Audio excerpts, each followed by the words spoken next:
pagbati sa ating pinakamamahal na Panginoong Yesus at sa ating beloved Pastor Wildy Almeida at sa kanyang beloved buting hallelujah, Assistant Pastor Lina si Almeida at sa kanyang mga anak. Hallelujah. Magandang hapon po sa inyong lahat mga kapatiran. Nagagalak po ako na ako'y napunta dito sa Baguio. Nanonood po ako lagi sa FB. Sabi ko, kailan kaya ako makakapunta sa Baguio para po ako makapagsamba doon at maluwalhati ang ating pinakamamahal na Panginoong Yesus sa ginawa niya sa buhay naming mag-asawa. Dahil po dati, ako po ay talamak na sugarol. Pati ang aking beloved husband. Lagi po kami nag-aaway. Tuwing magtitinda po siya ng taho, uuwi po siya, wala po yung kinita niya. Binubutas ang bulsa niya, sasabihin niya nalaglag. Hanggang sa ako din po, yung kinikita niya sa taho, susugal ko po yan hanggang sa maubos. Salip na manok ang ulam, nagiging tuyo, nangungutang pa ako. Ganyan po kalala ang buhay namin mag-asawa. Alos magkaiwalay kami, lagi kami nagkakasakitan. Hallelujah. Hanggang sa nagkasakit po siya. Matindi po ang sakit na dumapo sa kanya, hallelujah, sa kanyang pagsusugal. Nandiyan po yung sakit sa puso, nervous breakdown, insomnia, lahat po ng sakit na yan dumapo sa kanya. Saan albularyo kami napupunta. Nandiyan po yung pinaiinom siya ng oling water, pinaliliguan ng tubig, na may basbas daw po ng simbahan, bibili kami ng manok, ang manok na yan, 5. Pakakain ko sa kanya ang hita, ang iba pamimigay ko. Gagaling daw po siya, may itim pang pong manok na pinahalay. Hallelujah, ngunit walang kagalingan. Hanggang sa pinadoktor ko po siya, nagsawa po ako kakapadoktor sa kanya, umuugong ang tenga niya sa kakainom ng gamot. Nung pala, tinatawag na kami ng mahal na Panginoong Yesus sa gawain na to. Amen. Sa TV pa lang. Tinatawag na kami sa Channel 13. Sabi ko, napakaganda naman itong gawain na to. Tumutulo ang luha ko. Tumataas ang balahibo ko. Sabi ko, ang ganda naman ng mga sinasabi dito sa gawain ito. Hanggang sa nagmatigas pa rin po ako. Hindi po ako dumadalo. Hanggang sa namatayan ako ng anak. Sa kakasugal ko, napabayahan ko. Hanggang sa time ng aking beloved husband, binigyan po ng kapirasong papel na leaflet. Sabi, ang Jesus Miracle Crusade ay nagpapagaling ng sakit. Binigay ko po sa kanya yan. Sabi ko, ikaw na lang ang pumunta. Ayoko pumunta. Nagsawa na ako kakapagamot sa'yo. Nagpunta po siya. Sinubukan niya.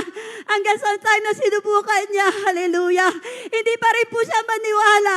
Hanggang sa nabalita namin, meron pong gawain sa may kawayan, doon po siya dumalo.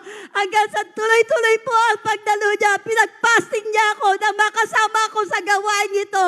Dahil matigas po ang puso ko. Dahil katoliko, dikandado ako ang aking magulang. Nakagis na namin nagpapapiesta. Nag-ano ng mga ribulto. Ang ganyan ang kapampangan na mahilig sa mga ribulto. Pero mula nang ako dumalo, narinig ko yung mga patotoo sa overnight. Ang ribulto daw ay hindi tamang sambahin dahil ang Diyos ay Espiritu. Hallelujah. Yes. Hanggang sa time na sila sumasama na ako, tinaas ko ang aking kamay. Hallelujah. Sabi ko, walang mawawala. Susubukan kong magpuri, magpasalamat sa mahal na Panginoon Jesus. Hanggang sa naramdaman ko ang presensya ng mahal na Panginoon. Tuluhang sipon, tuluhang luha. Sama-sama na. Hallelujah. Ang pagmamahal na Panginoon Jesus, naramdaman ko. Hanggang sa dumalo kami sa dumalo, pinagaling po ang aking beloved husband. Hallelujah. Amen. Praise Hallelujah. the Lord. Malaki po ang pagbabago ng aking beloved husband. Hallelujah. Wala na kami makakilala sa gawain ito. Pinagpala din po kami. Dati kaming nangungupahan ng bahay. Alos palayasin po kami sa bahay. Wala kaming matiran. Sabi ko, Lord, kahit maliit lang na matitiran, bigyan nyo kami. Bakit ang mayayaman? Napakaraming bahay. Hallelujah kami. Wala. Naririnig ko sa mga patoto, sa mga kapatiran. Nagkakaroon silang ng bahay na magaganda, malalaki. Bakit kami di magkaroon?